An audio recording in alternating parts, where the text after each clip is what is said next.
just got introduced to me. I was with my colleagues doing last-minute preparation here for our talk. So let me explain to you a little bit about how I like to work. I really like conversation.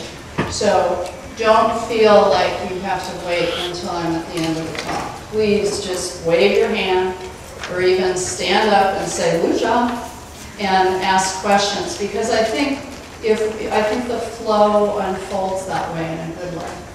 And this is your class, you know? So you should take from this talk and from this class the things that are important to you. And I can't know that if you don't ask me. So please do that and know that I don't bite and I don't get mad when you interrupt. I actually prefer it. Okay? So we do all live in Santa Rosa, those of us who are speaking. And the first three names there, Amy, Matilda, and Lichka, are Cambodian American muralists who did a project that you're going to learn something about. And I'm going to start with a bigger picture background on Cambodia and a little bit on the history. So that's our rough plan of attack here. So just so that you know, Cambodia isn't in Africa and it isn't in Antarctica. It's actually in another A place, which is Asia. And it's really important to see there, I don't have a thingy, but it's orange, okay? It's light orange. And you can see how it's one of these, perfect. What happened? That's me. Did I do that? Up here. That's me. Up here. Oh, perfect. Lovely. Okay, so thank you for the pointer. It's like Belgium in Europe. It's one of these walk-through countries that when the neighbors on any side or up top get upset with each other, Cambodia hurts. And so it's been contested ground. Originally, actually, the whole civilization of that peninsula was called Assam, and it was a unified, mostly Cambodian civilization. And the word is Khmer, and it looks like Khmer, K-H-M-E-R. That stands for the language and the culture. And you're going to see it used in another way, too. All right. Now, if we zoom in a little more, you can see we've still got Thailand, Laos, Vietnam, but we're looking at Cambodia proper. The capital city is in the south center there, Phnom Penh. And you can get a feeling, so look at our scale down there. You can see it's a relatively small country, but to get from Phnom Penh or from further south to the Thai border is quite a ways, right? That's going to be a hike. And I want you to bear that in mind because that's going to come up later. And then you can see the rivers. And the other thing that is not totally easy to see, but if you follow the blue down from Phnom Penh through Vietnam, that's the Mekong River. Oh, it's labeled way up there.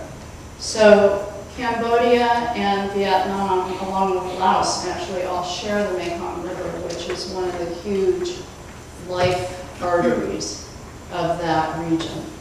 And some Cambodians are Vietnamese Cambodians who live and work on the Delta. And then there are also Chinese Cambodians. There are actually many ethnic minorities. Oh, that's too bad that isn't lit up. So one of them, you know how for the United States, the stars and stripes are sort of our emblem, or the American eagle or something that's like what you think of maybe if you're thinking of something that symbolizes America, or the Statue of Liberty. For Cambodians, for centuries, it's been this temple complex called Angkor Wat, which is up by Siem Reap at the top of the Blue Lake, a ways out. But everybody is proud of this gorgeous ancient temple complex. Those of you who've been to India will see how Indian it looks. And much of the early civilization actually came from southern India. and many of the religious traditions are Hindu with a Buddhist overlay. Can we hit the lights?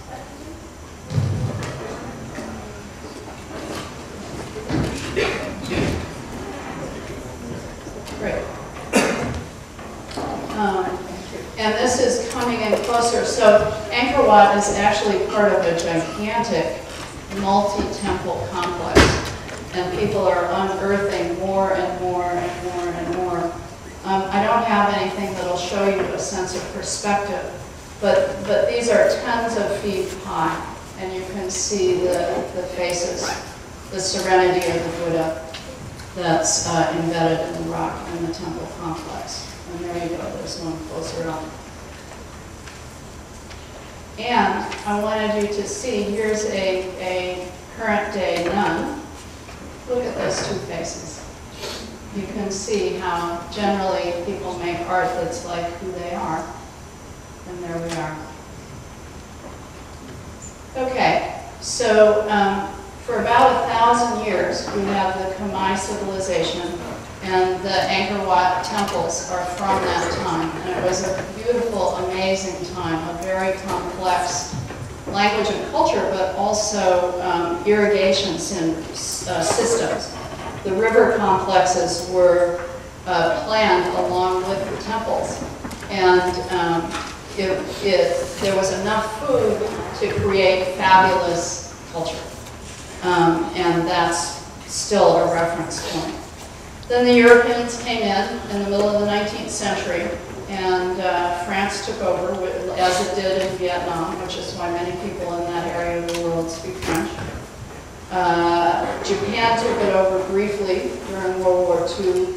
This is again what happens with these countries that are in contested areas. And I'm sure you're looking at that with some of the other genocide places, Central Africa and that kind of thing. So under then King Sihanouk in 1953, it actually was able to declare independence and become an independent country. And there was a lot of jockeying, and for various reasons, having to do actually with the Vietnam War, Sihanouk broke off relations with the U.S. And let's go back to the map. So again, if you look at the far right there, you can see Vietnam, and it's not marked out north and south because it's a more recent map. But during the years of the Vietnam War, communist North Vietnam, which we were fighting to keep from extending into the south, that was the fear of the United States, was creating supply routes west, looping through Cambodia to supply from the north into the south. And that, oopsie, sorry, was not happy for the United States. But it was, the Cambodians and the Vietnamese were somewhat uneasy neighbors. That wasn't good enough, and so the U.S. basically connived to get Sihanouk deposed, and we put in a puppet regime under a gentleman named Lon Nol. And Sihanouk realized that he was outmatched, and he made friends with Lon Nol, which is a very typical thing in Cambodian politics. You get toppled by the enemy, you might as well join them. There's still a lot of resentment about that, and those resentments surfaced in October when Sihanouk died. While that was happening, there was a lot of resistance to that government that was local resistance that was funded by North Vietnam and China. There was a guerrilla movement called the Khmer Rouge, led by a gentleman that looks like Pol Pot. The way the Cambodians say it is Pol Pot. And Pol Pot. So by between 70 and 75, they consolidated in the far east of the country, what we were just looking at. Now the U.S. was bombing, and that actually drove people to the Khmer Rouge. check it out. Every pink dot represents a bombing sortie from the U.S. So over 100,000 sites, over 200,000 bombing missions, almost 3 million tons of ordnance, of bomb material, much of which is still in the countryside, and much of which is still unexploded and causes horrific damage to people, and also creates a situation where what was farmland isn't usable. And before the Khmer Rouge, we had killed between 3/4 and 1 million people with the bomb attacks. And many of our neighbors in Santa Rosa, our Cambodian neighbors, survived these bombs. In the clinic with the women that I work with, one lost a husband in a bomb attack, and one lost her infant baby. And one told me that her name was Lucky in Cambodian. I said, why? She said, because one of the bombs killed 6 of my mother's 7 children. So she named me Lucky. She changed my name because she thought then I would spread my luck to the rest of the family. Then in 75, April of 75, this guerrilla movement had grown enough so that it moved in on the capital city. And they were only in power for 4 years. But in that 4 years, they completely turned things topsy-turvy. Their goal, and I think I have another slide coming. Yeah, let's go here and then I'll double back. So in the mid-60s to mid-70s in China, Mao Zedong started a movement called the Great Proletariat Cultural Revolution. And the idea was that China was going to become this perfect socialist society that was going to be led by the people who've been the underdogs forever, led by illiterate peasants.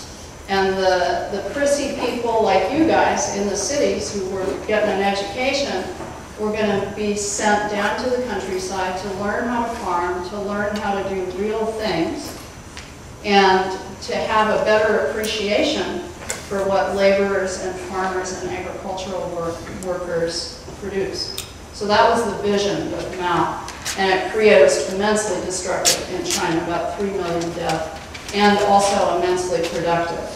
The health system changed over. Some people would say that China's current level of income and prosperity couldn't have happened without that movement. So it's a very mixed bag. So in Cambodia, the Khmer Rouge, who were close to the Chinese, thought, okay, we're going to one-up them. We're going to do it. A super cultural revolution. And we're going to show them one better. So they basically targeted the topmost educated people. If you wore eyeglasses, you were a target. You'd get shot or you'd get beaten to death because bullets were expensive. Doctors, judges, teachers, bureaucrats. Hard to run a society without bureaucrats, even though we all hate them.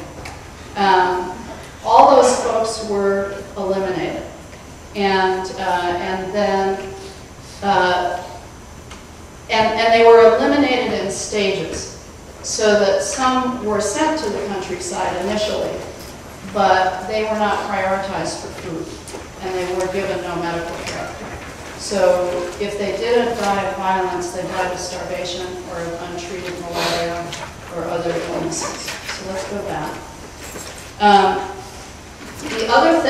The other way in which the Khmer Rouge went up the Chinese is that they completely revamped society. Calendars and clocks were out as of April 17th or whatever it was. This was year 0.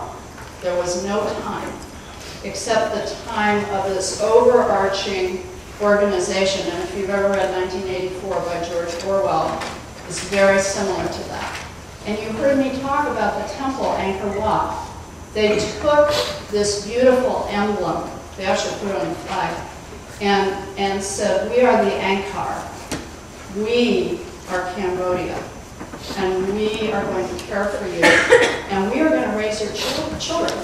So kids that were any older than 6 or 7 got sent to kid labor camps and indoctrinated taught to spy on their elders, taught to distrust their elders. And those of you who are familiar with Asian culture and families can imagine how awful it would be if you've been raised to honor your elders, to suddenly be in a world where your elders are suspect. And if you're the elders, and you carefully honored your elders and expected that it would be the same for you, you can imagine what a shock it would be. There were forced marriages. Marriages were broken up. And right now, we'll talk later about the War Crimes Tribunal. I think 2 weeks ago, they decided they were going to classify those marriages as rape. And there was a decision made in Phnom Penh to prosecute rape as a war crime. The other thing is they did away with money. Again, we think we hate it, but try and run a society without it. It gave the Ankar, the party, much more control. And it created a barter system where not everybody was equal because not everybody could produce their own food. People got shot for stealing a potato.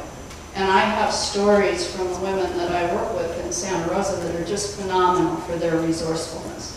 One woman who was desperate, to feed her young kids, went out. She knew they had been planting potatoes. She went out in the middle of the night. She uprooted the young potatoes, took the tuber, and stuck the green stuff back in the ground so she could go back and feed the raw potatoes, because she didn't dare make a fire, to her kids.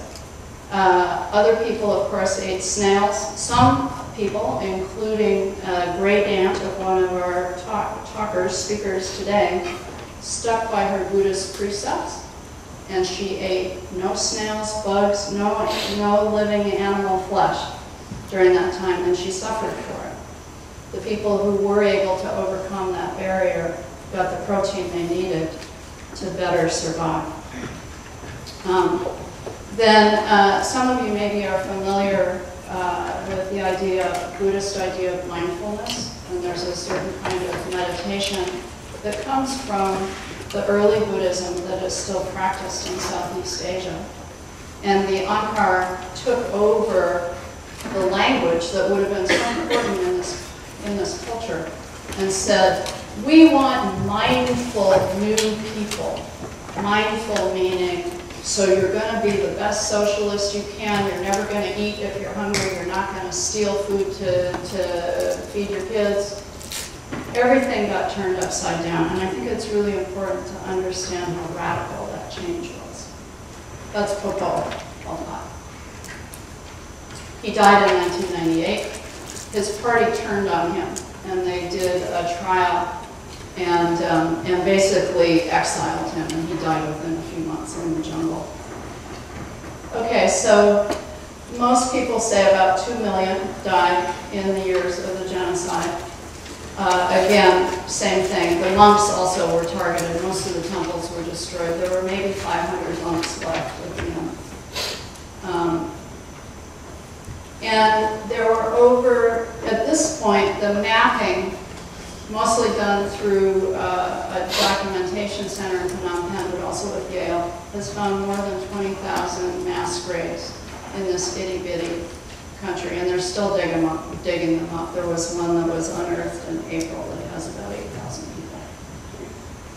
This is a very famous, the top, what is this left, is a very famous, well-known building to Cambodians. It's the memorial to one of the killing fields at Chong Ek that also was a site of about 8,000 deaths. Down in the center, you can see mass graves, 86 in this little area. Please kindly show your respect to the many million people. In this ground, you need to be aware that you're probably walking on bodies, and that's an important issue. Maybe can we take the lights down a little bit? Is that all right? Or do you see well enough? That's okay. People walked across Cambodia. That's why I wanted you to see the distance between Phnom Penh and the Thai border. Whole country basically walked to Thailand because that's where the Red Cross and the UN set up refugee camps. And some people, including some of our Santa Rosa neighbors, walked back 2 or 3 times to get family members and to save their lives. Pretty remarkable. Here's a little picture of there were many camps in Thailand. This was the biggest one. It was called Site 2. Then many people ended up, you'd think, so, and in the camps at the time, in the humanitarian community, the buzzword was local leadership. So the UN was promoting having Cambodians be leaders in the Thai camps. Well, they were Khmer Rouge. So the same sexual slavery, exploitation, torture that was going on over the border was also going on kind of under the radar, but very actively in these UN camps. So people struggled horribly in the refugee camps. Many of them were there for 10, 15 years. And then there was a processing center in the Philippines, which many of the Santa Rosa Cambodian survivors came through. It's kind of, how do you be an American school? Here's what a toilet is. I'm so not kidding you. This is how you flush it. This is a check, checkbook, that kind of stuff to sort of give people some sort of easing into a culture that was going to be so dramatically different. And that's the Philippine refugee camp. Okay, so this stuff happened in the 70s, right? And then the Vietnamese liberated the country, and then the Cambodians took back over. There was a peace accord that was kind of brokered by the UN, and nobody was really happy with it in the 90s. And the government has been more or less stable since then, more or less. And who's left to govern, right? All bureaucrats are gone. So who's going to govern? Who's the logical person if you're a Cambodian and you killed off the top third of your society? Who's going to run your government?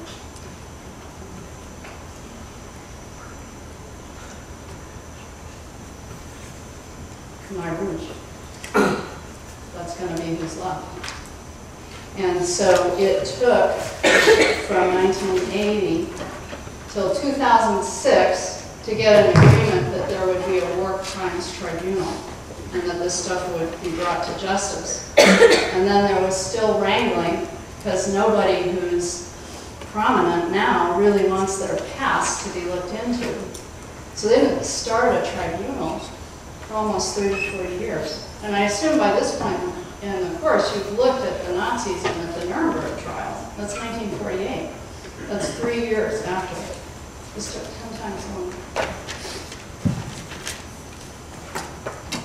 Okay, I'm going to show you a picture of a private school that was taken over as a torture center.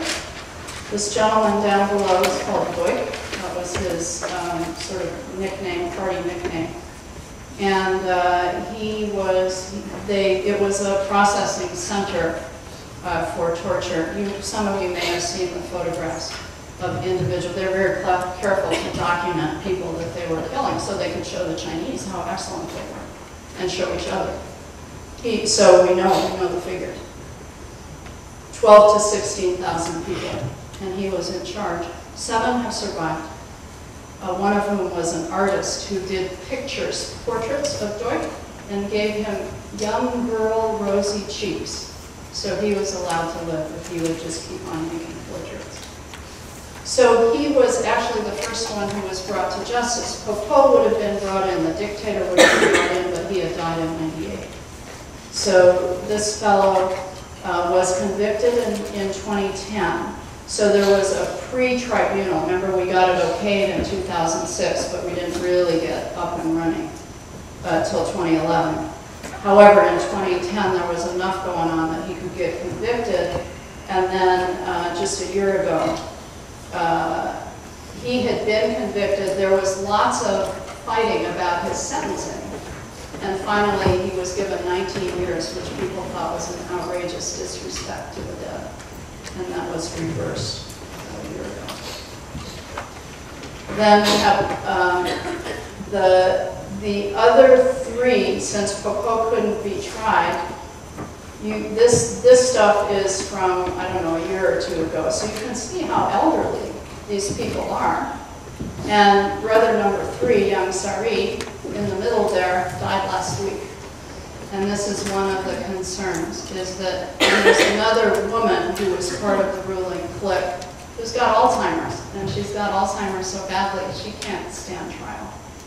So there's a lot of concern. Again, I'm assuming that in this class, if you haven't already, you're going to be talking about justice and historical memory and the role of truth and reconciliation. Sometimes those goals are in tension with each other. But if you don't have people around to convict, it becomes much more complicated. It's not impossible, but it's a lot more complicated. And all the wrangling has served a double purpose of getting the leadership.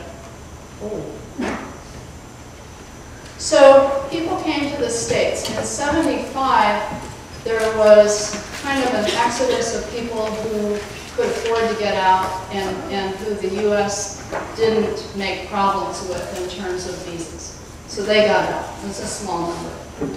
And then Congress in 1980, once more of the publicity began coming out because the Vietnamese saved the documentation from the Khmer Rouge. The Vietnamese came in 79, late 79. So these pictures were coming out, again, just the way the camp pictures came out of the Nazi genocide, and suddenly people had a whole different idea about what was going on during the years prior. So the U.S. Congress said, okay, these folks need to come in as a special category of people. And they were given refugee status by the UN and ushered quickly here. Some went to France. And then since then, there's been a kind of trickling migration. And actually, most of the Cambodians in Sonoma County have come in since 1980. They're part of the later migration, which means they had the longer time in the Thai refugee camps. And one of our speakers actually was born in one of those camps and came when she was 3. So the folks who are here, this is from a survey of 450 people that was done in Long Beach, which is the biggest U.S. Cambodian community. 99% nearly starved to death. 96% were slave labor. 90% had friends or family murdered. 54% themselves were tortured. Very, very many went through violent death, sexual assault, and forced marriages. Witnessed or underwent violence not only in Cambodia under the Khmer Rouge, but then in Thailand, or again under the Vietnamese, or even in the Philippines. Because of the difficulties with medical care, like where are your providers? No doctors, no nurses, no supplies, no clinics, all gone. Malaria was treated sometimes with teenage barefoot doctors who would grind up bark, who were doing the best they could. So most people who got sick with malaria didn't get treated, or dysentery. And those things, if you don't treat them, they can stay in the body and make trouble for a long, long time. And then 34%, once they get here, they're poor, and they're in crummy neighborhoods. So they have the same problems that American poor minority people have in terms of witnessing violence, struggling with poverty, undergoing violence, substance abuse, domestic violence, all that kind of stuff. So, like I said, 1982, we got 300 Cambodian families. As of 2010, Cambodians alone are 0.7 of our population, 0.7%, a little less than 1%. And if you look at that whole area of conflict from the 60s to the 80s, about 5% of the people in Sonoma County have had probably quite direct experience of it. There is a temple in which you go. It's a beautiful temple in a trailer on agricultural land on Golf Course Road, and very open to people to come. They would be happy to have you. And you probably have some sense of how crucial Buddhism is for Cambodian culture. Every village had its pagoda. and the pagodas were destroyed and the monks were killed. So the monks here are young. They're post-genocide monks who were trained by the few survivors in Cambodia, and then the few genocide survivors who were monks in Cambodia. And then Cambodian communities in Fresno, San Jose, Santa Rosa, Long Beach have paid and made arrangements to sponsor clergy to come in. So in Santa Rosa, we at this point have 3 monks, and that's a huge accomplishment. And they're really spread thin because they're driving to San Jose and Fresno and these other places that also have monks, but there's just a tremendous demand. Because you need a monk for a wedding. You need a monk if someone's put a spell on you. You need a monk if someone has died to say the proper prayers for the soul, not just once, but over a long period of time. They're very, very busy and they're very important. So these folks that are here in the States, not just in Sonoma County, there's a literature, unfortunately, on genocide survivors and what their mental health is like and how they live. And in that literature, people talk about how Cambodians are just amazingly silent. They're the hardest group. In fact, the first time I talked to Myrna, which was several years ago, she said, Lucia, can you get me some people who'd be willing to tell me stories about what they went through? I don't have any stories, and we're running a genocide study center. I can't find anybody who wants to talk about it. And that's because it's partly cultural. It's partly situational. If you, in fact, I run a support group for first-generation survivors. It took 1 year for everybody to be comfortable talking them through. And there are people who still won't come in. We're now starting our 4th year next month. Because it's so much like a re-education group. And one of the women told me a month or 2 ago, if you were in those forced re-education groups, which happened at midnight after you'd been working 12 hours, and you said anything, you would get taken out and get shot or killed. So the idea of coming together in a group to speak is really hard, and that's a historical situation that's overlaid on a cultural prizing of reticence, really, and privacy. So one of the proverbs from those years was, if you want to live, plant a cope tree in your yard. Cope is a synonym for cope, silence. So if you want to live, shut up. Very hard then to overcome that deeply ingrained habit on coming here. And our society is crazy, right? We want to know stories. This is working at cross purposes. We're so very different. Now, the Khmer government would just as soon forget that this stuff ever happened for the reasons that we talked about, same stuff that held up the tribunal. So until last year, there was nothing taught in the schools. Nothing. Those years were just pretty much passed over.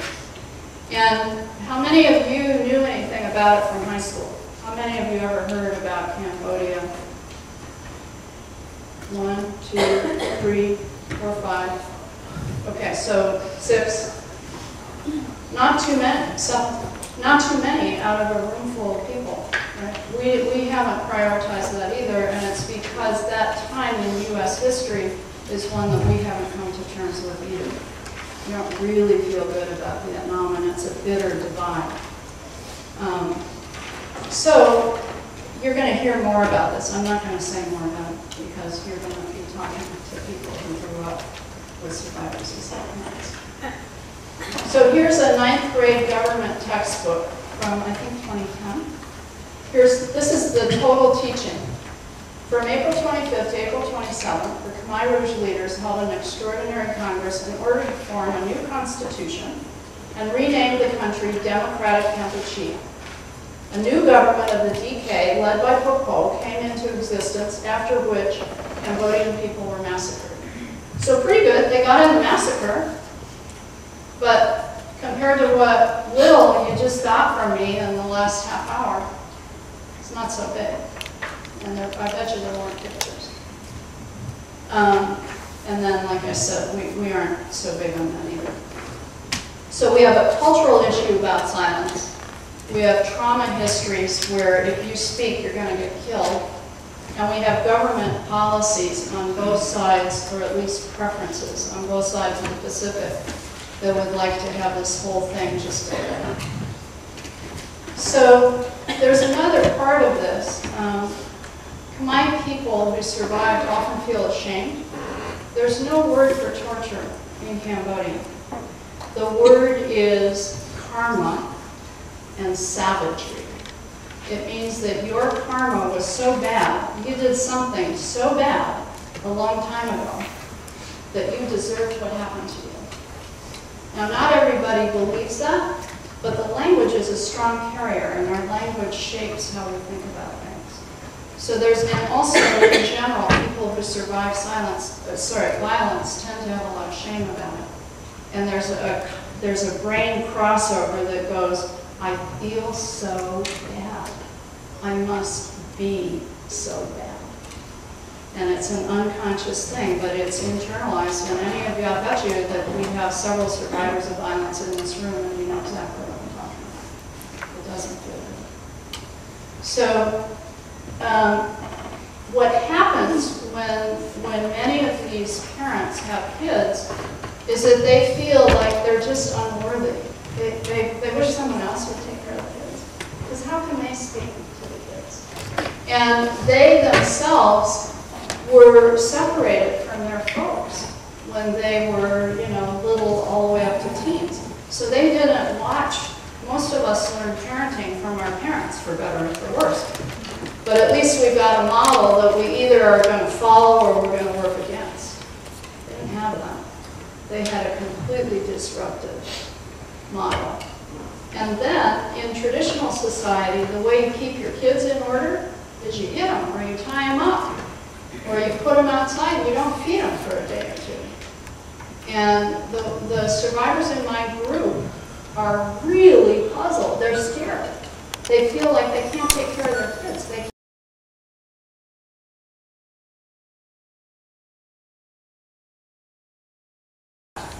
would. And it's very interesting. I work with women who are survivors. They're very aware of the U.S. rules against domestic violence. And so parents will lash out with rage that's way beyond the trigger from the kids. And it's bewildering to everybody. Because that's not part of, you can beat your kids to a certain degree, but this level of rage is nuclear. And it's part of why parents stand back. It's part of the pain in these families. So, research shows that even with all of this, the kids really respect their parents. And many of them have no idea. Remember, the parents are quiet. So they might hear funny stories about Cambodia, they might hear nothing about it, but they've grown up with a parent who screams in the middle of the night five nights out of the week, or who suddenly might act as if they're someplace else during flashbacks. So something's not right, but there's no known context to talk about it, because that history isn't out there. So, again, the sort of therapeutic literature talks about, okay, so these kids are going to act out in terms of gangs and early pregnancy and that kind of thing.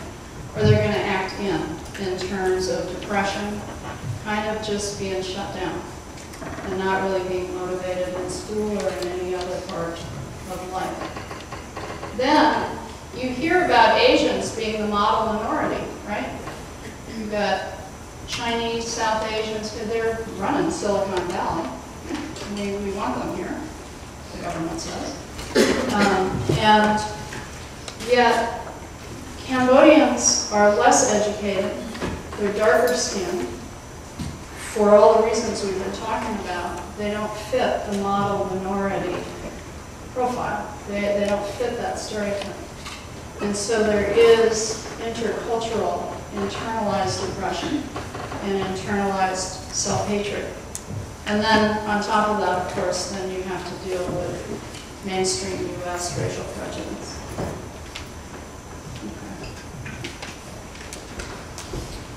Okay. So if part of what happens then is what we call Khmer kids, Khmer American, second generation kids, don't really know, they know there's something. They aren't Chinese. They don't have a story, and we really rely on our families and our sense of who we are and where we came from. Just think about somebody who's adopted and doesn't know their birth parents.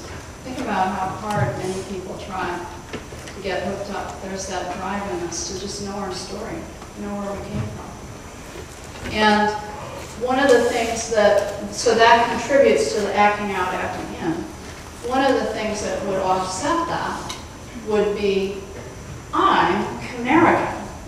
My parents are amazing people who lived through one of the worst hells on earth, and they had enough grit and pluck, and who knows what, but they made it.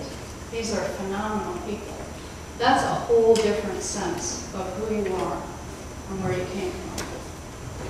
So you're going to see something that's a mural that got created by Khmer Kids in San Jose. And in my group, which includes relatives and family members that are first generation, they're not 100% sold on this. This is a little bit public to go tell the story. So part of what's happening is that the second generation is coming out, is a little more acculturated and has a different idea about history, has more education, and has a certain amount of anger about the injustice, and a willingness to speak up about it. And they don't have the genocidal brain grooving that says, don't speak out, you're going to get killed. So you'll hear more about this. This is part of what's going on in this topic. You'll see this beautiful creation. It's actually doing today what it was intended to do. It actually hangs in the healthcare clinic in Santa Rosa, but the idea was not to make a pretty picture that hangs on the wall. We have a traveling reproduction because it's meant to be a teaching tool. It's meant to be a way to show people some things about Cambodia that you might not know. So we have a nonprofit in South Santa Rosa or downtown. That's a wonderful, wonderful place called Art Start, and I would really urge any of you to get involved with it. Here's their mission: provide job training, actually in the arts, mentoring and fostering life-changing breakthroughs by way of a stimulating work experience, making public art in the arts for all of Sonoma County youth while creating public art for our community. So businesses, private people, communities who they have a vision or something they want to create will come to ArtStar and say, we'll pay you. We want this series of benches or this sculpture or this mural or whatever. There's a restaurant in downtown. It's a restaurant or bank that has all animals, the farm animals. Cafe. That's every year ArtStart does another animal. They did a pig last summer, right? Yeah. So the students who are part of this are paid. They go to work every day. This is their summer job. And they're mentored by senior artists. And they learn the business of being able to do art and make a living. And that's an unusual thing in the United States. So then that was the mission statement. Here's the vision statement. Our vision is to create a healthy community that takes pride in inspiring and supporting our young artists, a community where the diversity of talent and perspectives are encouraged and celebrated, a community that finds inspiration in the joy of the creative process. The humanity of art influences, enriches, transforms, and teaches all of us the spiritual expression of being human. And they really mean that. And we'll see what you think about that. So you can maybe recognize some of the spaces here. This is the early stage of what you're going to see the copy of. And the copy isn't quite to scale. You can see that this work is huge. It took step ladders. It took all summer to do it. Besides the Khmer young women that are going to speak to you today, there was a European-American apprentice as well, and then 2 other artistic supervisors who were part of Art Start. And that's the way these projects are run.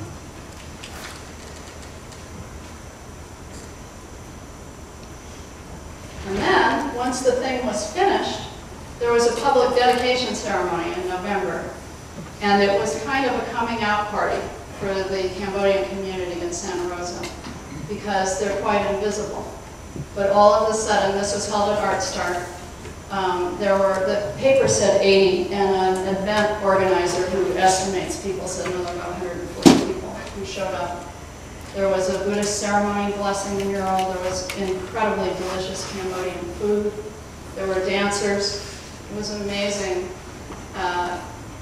way for the Cambodian community to become visible in Santa Rosa. And then the mural itself now hangs in the clinic. So one of the things that this kind of project does, and is certainly translatable to other groups, right? This is not unique to Khmer Kids. This is for survivors around the world. If you have an artistic expression of what you've been through, you got a shot of at least telling the accurate historical story without being controlled by governments, you hope, or at least you hope that there's some space in the world where your art can tell the story. If you've been taken away from your own homeland, you have a way to show other people how beautiful it was, and to show the parts. I mean, think about it. Those of you who really love living here, think about if you got ejected to the desert in Saudi Arabia. Think what you would miss me. And the chance to somehow show that to Saudis would be really precious to you. And to show it to your family when you remember. Buddhism, they couldn't wipe it out. Traditional arts, the dancing, there's the cooking, the singing, the music. This thing about cultural identity, I am Cambodian and I am American. And then being able to honor the dead, as well as these phenomenal survivors among us, as well as those who are invisible, which can be second generation, first generation, and the dead. And part of the agenda here is to really make a world where this stuff doesn't happen. And this is one contribution. And you didn't interrupt me. Where is that now? It hangs in the Vista Family Medicine Center, Health Center, they call it Family Health Center, around Cirque Boulevard is off. It's in a sterile, it's quite beautiful. And it's 8 by 16. Any other questions before we go to the real people? Okay, so then let's roll up the screen. Hi everyone. I'm glad that I'm here and I'm sharing my experience with everyone. So, to start, in the beginning, I was born in Thailand, in the refugee camps. And 3 years later, I came to America with my family. I grew up ignorant to my own culture and who I was. I grew up hearing stories from my mother, and before the genocide, about stories of a happy girl who climbed trees and played in the field. But sometimes she would tell me stories that I didn't understand, that confused me. She told me how hard she worked in paddy fields, how she made friends with people who were in power so they wouldn't kill her. I didn't really understand. I was really young. And then my father started sharing stories. Well, he didn't really share stories. He showed us pictures from books and movies and documentaries.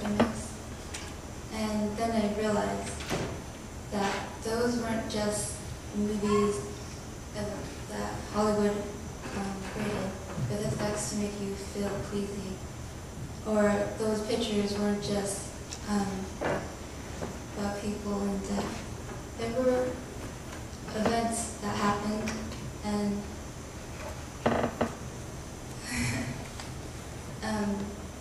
and I just realized in my ignorance, I felt sad, anger, and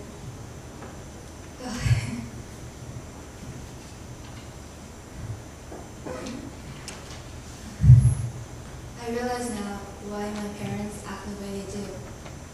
Why my mom screams and tosses at night. Why my dad never talks of his past, of his home. Why they would stay up at night with the TV on until they fell asleep. Oh, sorry.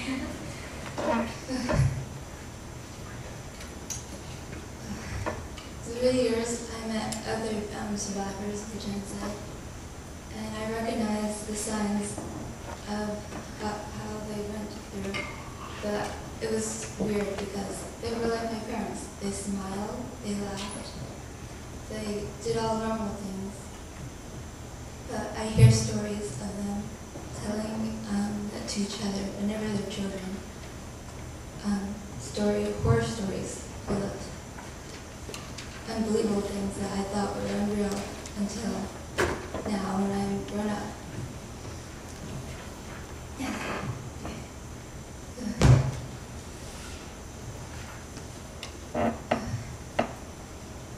During this project, it helped me a lot to bring my parents out and talk to me. My father was the hardest because he closed up like a clam every time I asked him about his past. But finally I got to sit down with him, and he would act all like luxury, but then suddenly he told me of his family. He lost a lot of his brothers and sisters, nephews, cousins, aunts and uncles. And he would just look away for a while and then tell me the story of people, this truck coming up to collect people and then come back empty. His brother had thought that they went to like another place that had food. He wanted to go. So he would ask the Khmer Rouge to be taken there, but they would always deny him. And he persisted and persisted, and then they told him, "Do you want to die? Because if you go there, you will die." He would tell me more stories. So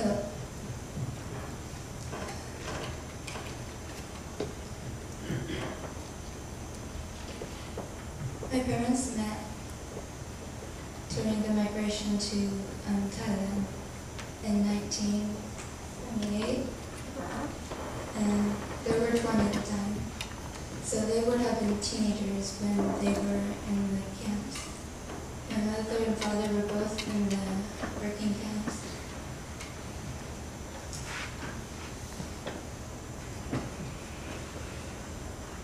And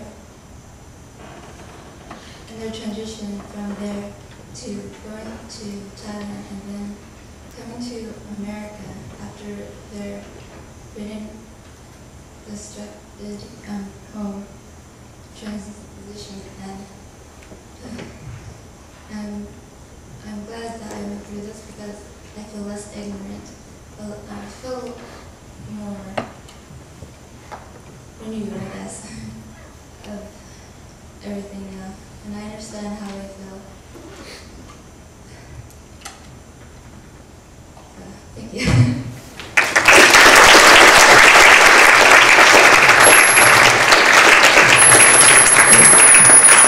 So I just want to point out the immense amount of courage that it takes to stand up here and talk about what's probably the hardest thing in your life and the hardest thing in your family.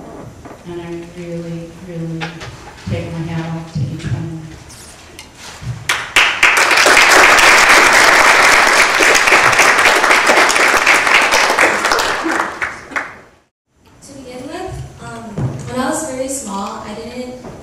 like, there's lots of things I didn't know, like, because my parents wouldn't tell me. Like,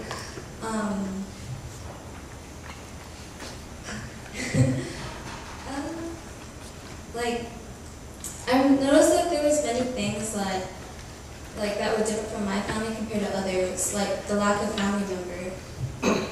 Like, other families, I saw that they have cousins, aunts, uncles, and grandparents, but my family, there was only my parents and my siblings. So I began to, like, question, like, if I did have, like, other families. So one day, I asked my parents, and that's when I began to find out things about their past.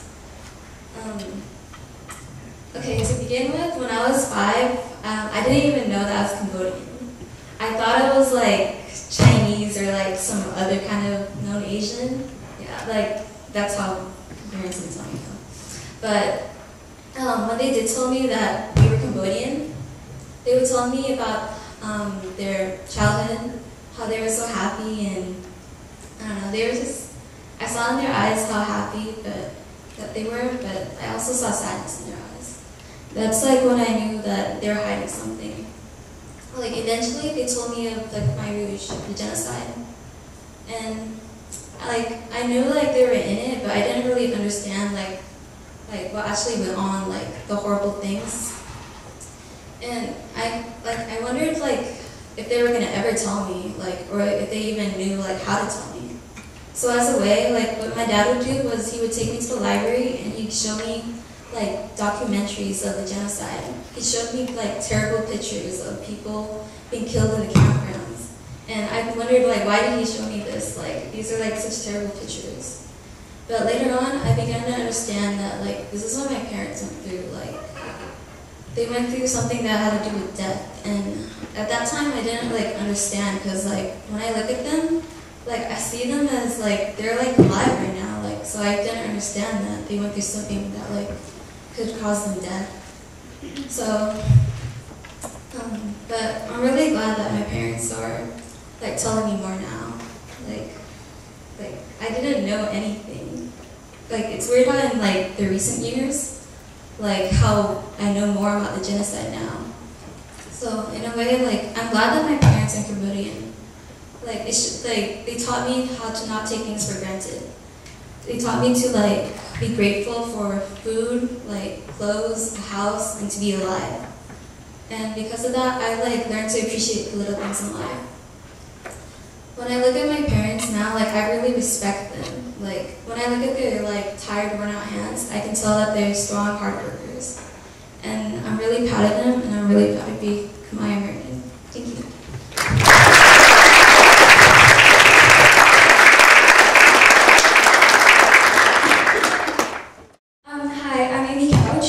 And I am both Chinese and Vietnamese, and I am a Cambodian American. Growing up, I didn't know anything about Cambodia. Nobody in my family really wanted to talk about it, except my great aunt Seng. She'd spend the summers telling us grandchildren all these stories about Cambodia and the war, and I don't think we quite understood how extreme the circumstances were. The way I saw it was that they were in Cambodia and some bad guys were chasing them and they escaped to America. I didn't really see like that so many people had suffered and so many had died. I didn't know any of that. Last summer, I joined this project, and it's really quite amazing how much it taught me, not only about Cambodia, but about my own roots. And when the realization hit that my family had went through the Cambodian genocide, I was completely shocked because I mean, they seemed so happy, they seemed okay. I thought, like, once they made it to America, like, they should be fine, but they're still suffering even now. This has made me actually really grateful and appreciative for all that I have in America, and not only for my parents and for everyone, but for the American sponsors who helped and the UN who also helped save so many lives. It's made me grateful towards life in general, and I feel as if one of the reasons why we did this was to spread genocide awareness. Genocide, ever since I was young, was something I associated with people like Anne Frank or people in the German Holocaust and the Native Americans. I didn't think it would affect people in my own family. And it's actually happened countless of times throughout history, and it's really quite astonishing because I had no idea. And the Cambodian genocide, it happened in the 1970s, and that's only about 40 years ago, and it just seems so recent. I think that the reason why people don't understand the genocide or don't know much about it is because nobody wants to talk. I don't feel like it's our parents' duty to bring up what has happened to them, because it's not fair to make them talk about something so horrible. But I feel like it's our generation who has to speak to people and really let them know what really happened. Because in order to become a better society, I feel like genocide awareness is important so we can prevent it from ever happening again. Thank you.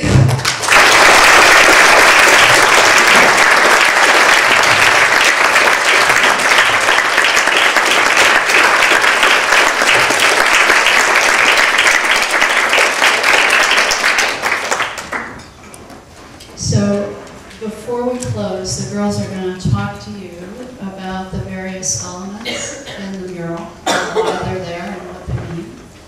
But any questions at this point? Things you're wondering about? It might seem like a silly question, but have you guys ever, I think of asking your family those questions and not getting the answers that you want. Have you ever gone out of your way to try and, do you research it on your own? Do you try to find out more? Do you talk to others about it? How do you find out in other ways other than speaking to your family when they're not open?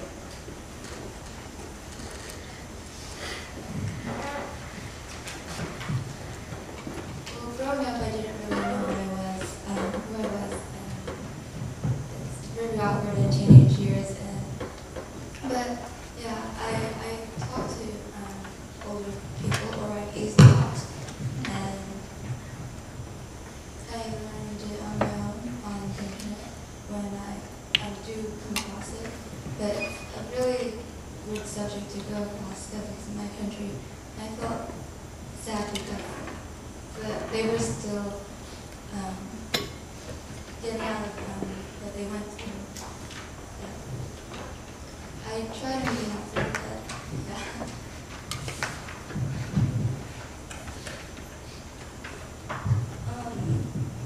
Actually, what my dad would do, I would talk to my parents to understand, from their viewpoint. But what my dad would do, he'd copy things from books of documentaries, and he'd show me, and I kind of wanted, with this project, I feel like I've learned the most, because, I had to understand my culture, and so I would, look at those documentaries and just, I was just really, those pictures they showed me. I think if your parents aren't willing to talk about it, you should go and definitely research it.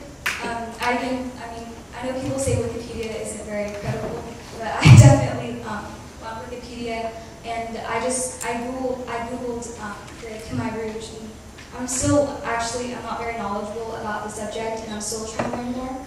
But it's also helpful to go to a teacher, because teachers love talking about history, and yeah, I think it's just helpful to ask adults and just to Google it.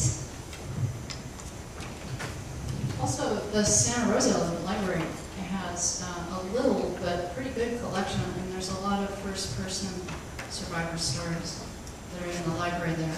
And I'm sure because of Dr. Goodman that you have a collection here as well. Other questions?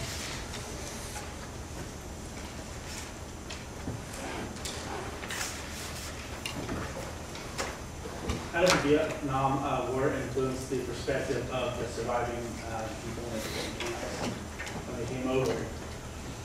Is this one for me or for anybody? Okay. So it's a mixed bag. In the group that I work with, that we've known for several years now, we've known each other. No one will speak to me, but if I say well, the United States wanted to look really good, like they were preventing communism. But in fact, there was a horrific amount of damage that was inflicted on the people and the environment in South Vietnam and in Cambodia. I get very big, thank you for saying it. Many Cambodians have mixed feelings about the Vietnamese. They have mixed feelings about everything. It's a really hard society to generalize about because things have been so complicated. Some feel that really the Vietnamese did put an end to the Khmer Rouge and they see them as liberators.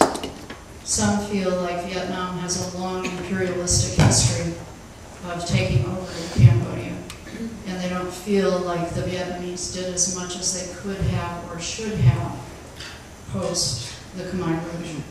So it's a pretty mixed bag. Good question. Okay. In terms of being able to, I guess, incorporate both your parents' generation and your generation in order to kind of come to a, not necessarily a reconciliation, because I for myself could never impose that on anybody, but as a society, both within your community, but also from where you're living now in Santa Rosa, is it been that the arts and maybe other community events, such as like a festival from your culture, is that the next step in, I guess, being able to spread the knowledge and awareness? Is that something that you three feel that is going to be the easiest way to, I guess, bridge that gap? Or is it that mostly through art that you find that passion and that ability to express yourself?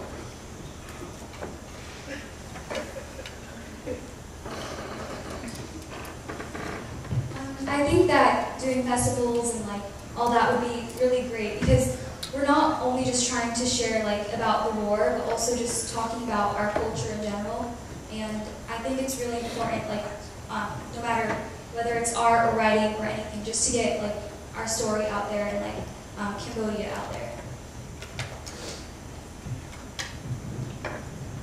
So, and one of the things that's marvelous about this is that it's a work of art, but it's also a jumping off point for conversation and for discussions about history and for personal discussions too. So I think all of the above is part of what's happening, and I would say maybe something that none of us foresaw at the beginning of this. We really, it's unfolding in ways that are very wonderful, and we sort of see the next step, and we have some hopes for some more steps. But I think it's had an organic life of its own, and it's probably going to continue to do that. And I should say that this group is really willing to come speak. So if your faith community or another school that you know about, if you have any ideas, talk to us. We'll come. It's kind of hard to agree on dates, but we'll do. I noticed there's a saying at the bottom of the mural. I bet I'm not the only one who could read it, but I'd also be very interested in why you chose that route and how that process happened, because I'm assuming it was a collaboration as well. Can you read it with, some people can't read it. Let me see it.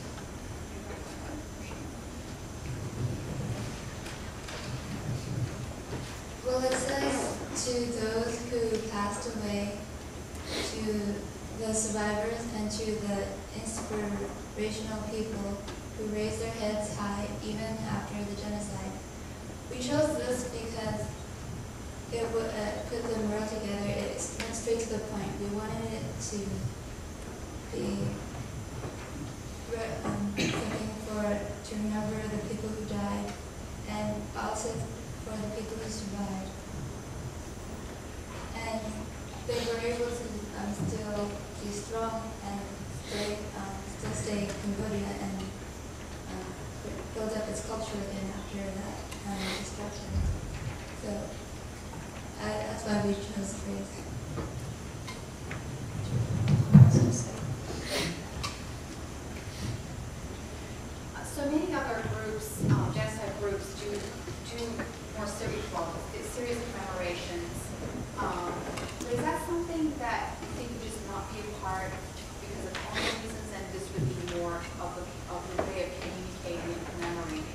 So maybe say more about series. Okay. Really, everybody comes in, they have, presentations, and we do lectures here, we have big speakers come, and they're scholars, and there's intellectual discussions, and so on and so forth. It's not to create more of an artistic or creative, although we have some, musical presentations there, but that it's more public, and you have walks for genocide or something to that effect. Is that something that you think may or may not happen in this community? We chose to make it as bright as possible while still putting some aspects of what happened, because we want to reach to the younger generation, the new generation of Cambodian Americans.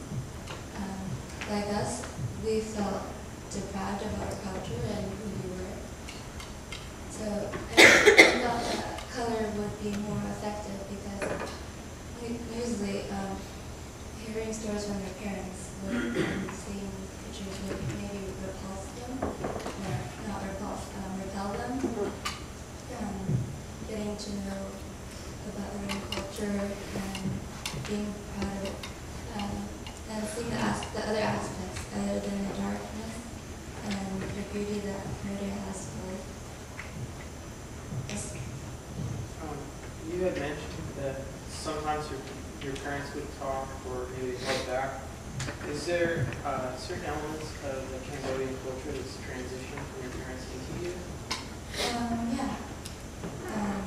Being respectful of people so you don't trigger them to maybe hate you or something, so to keep yourself safe.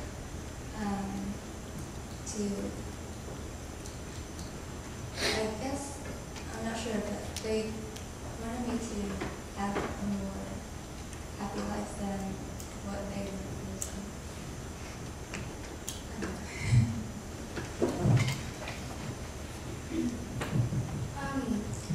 I guess I'm like more quieter than most people, and because my parents have like told me like don't argue, like don't go against what someone's saying, and just to be sort of like quiet about it, and don't be very loud and like out there, and just to like really be reserved. So I guess I get that from my parents.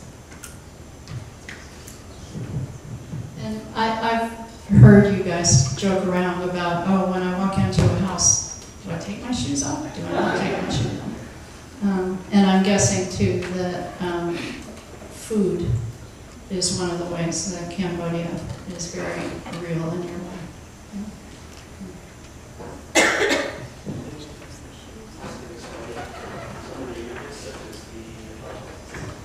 The representations that the background have in regards to maybe the colors and that they're from different shades.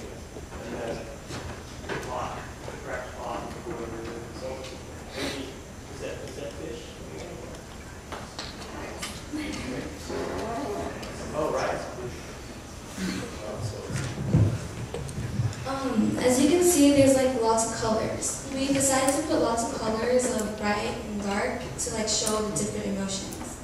The bright colors like represent the happiness of life in Cambodia, that people are still happy even though all these bad things happened. The boat right here represents the people who live off this water.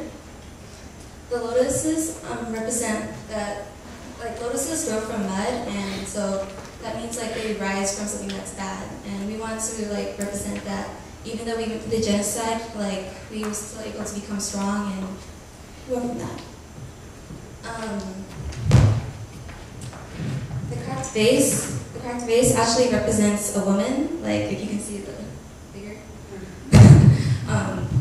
Because like women were like raped in the genocide, and we wanted to like show it broken to represent the woman broken and stuff.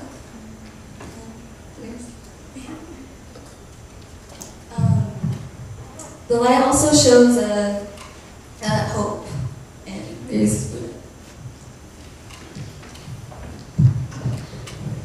You asked about the rice. That represents like both the poverty that occurs, and then also that we eat a lot of rice. The angels These are like the angels of the palace in the Angkor Wat. They're actually dancers, and they're sort of like white and like sort of like illuminated, I guess, just to show like the purity and the beauty.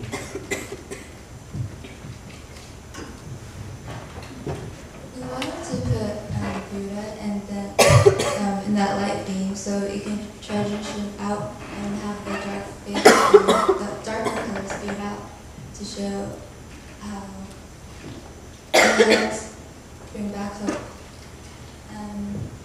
And there's a storyline transitioning from the genocide to bloodshed to people death and the migration to the refugee camps and then help and then going to America. And this building right here with the skulls, this is actually a real building. It's a memorial for all the dead in Cambodia. And the flowers that go with it are the flowers in Cambodia that are kind of pure and another representation of Cambodia. Here is Angkor Wat, the building that is most famous in Cambodia.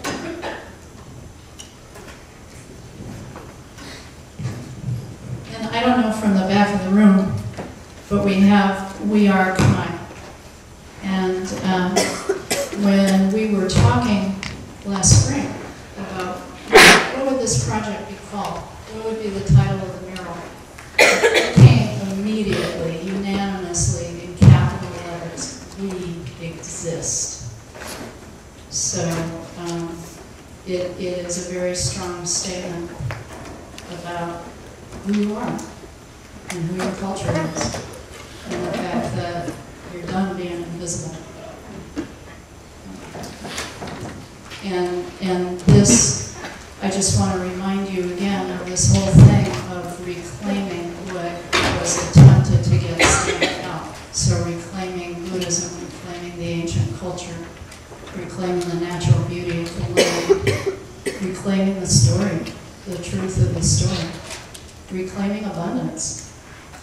All of those things. It's actually a phenomenally uppity act to take back the goodness of life after that kind of help.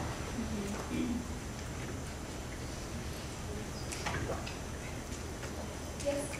How long did it take to make that? Because that's really beautiful. Like, I'm just amazed. Thank you, first of all. This took pretty much the entire summer. Well, I mean, not the entire summer, but it was a 6-week program. We worked 5 days a week for 3 hours.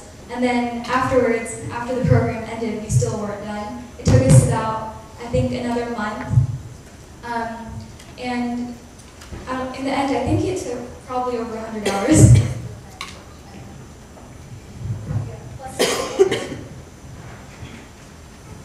Well, and then you have to multiply by the number of people, which is twice as many bodies as you see up on the stage. So 100 times all those people. And that's right, there was a planning process. So we started almost a year ago, actually, yeah. Coming together from time to time. At the very beginning, the first thing I said, I think, or one of the early things I said was, I bet people think you're Chinese. And I'll bet when you say, no, Cambodian, I'll bet people go, huh? Yeah. So then we started with, okay, so when you think of Cambodia, what do you think of? What comes into your mind? What are the pictures that come to mind? And we just did a lot of brainstorming and sketching, and you guys were full of these amazing images. You know, the Mekong and the boat and the lotus were right there, and the color on the beach. We had color immediately, first session. It was huge. So that was, again, part of this process of just starting with where you are, coming together, seeing what you got, and then you push it a little further, and then you got more.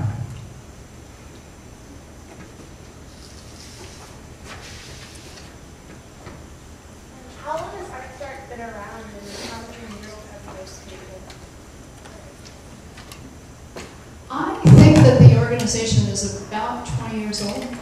I think that's correct. And they have done, so now that you've had this talk, you're going to start to see their stuff all over. That big mosaic fish in Courthouse Square there in Santa Rosa, that's Art Star. There are murals, like there are several murals scattered around Sonoma County that have fish sort of bursting out in one way or another. There's park benches that one of the towns, what was it, Oak or something? Oakmont commissioned town park benches. And then, like I mentioned, there's the cutout figures on the cafe downtown. So their art is fairly widespread. And the way it works is it's for people who are 15 to 21 years old. They submit proposals, and it's a competition. And one of the discussions that we had, ArtStart originally said, oh, well, they each have to submit.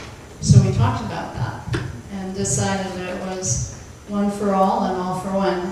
That they had to take the group or not at all. And they went with it.